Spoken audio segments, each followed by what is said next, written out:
Fort McMurray drummer Mitch Murkety blesses the land, scouts from both Fort McMurray and St. Albert prepare to heal the land in their own way. We have been invited by the 12th St. Albert Scouts to help retree areas that were lost in Fort McMurray. And it's actually the area that we're going to be planting is significant to us because it is an area of town that we use all the time for our day hikes, night hikes, and even just taking the kids out to see what tracks, what animals have been out there.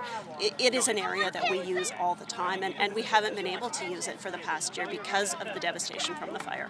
St. Albert Scouts leader Isabel Shea says the youth were eager to help their northern friends. We knew about the Fort McMurray fire. The kids went to camp with kids from Fort McMurray who didn't have all their belongings, and they had new people in church, in their school, new classmates, and so they knew quite a bit about Fort McMurray and the tragedy that had happened. It was always on their minds as what we could do to help.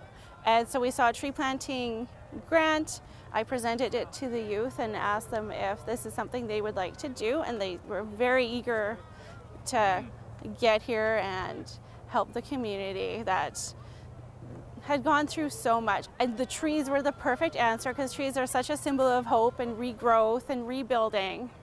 It's one thing to be involved and on the ground, but for somebody who doesn't live here to recognize what a significant impact this makes to our community and to our scout group is phenomenal, and we're so grateful that they chose this project to come and help Fort McMurray get back to normal. We've heard about the fires forever, and we haven't really gotten to do much except for donate, and it's kind of fun. Yeah, it's great to be help community regrow. This regrowth will take the form of 850 saplings planted in a portion of the Birchwood Trails.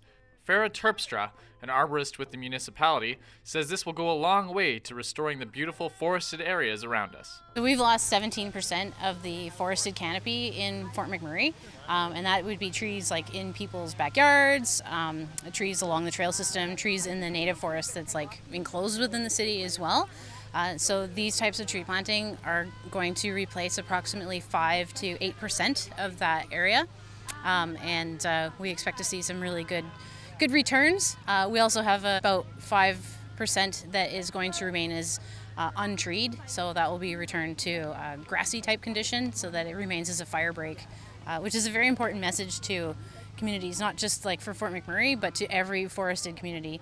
Because if we don't have those breaks, then fire can travel through a community very quickly. I think it's wonderful. I think it will encourage people to get out into the spaces again. There's been, for the last year, it's been very tough to get out. There isn't as many outdoor facilities or trails open to the public.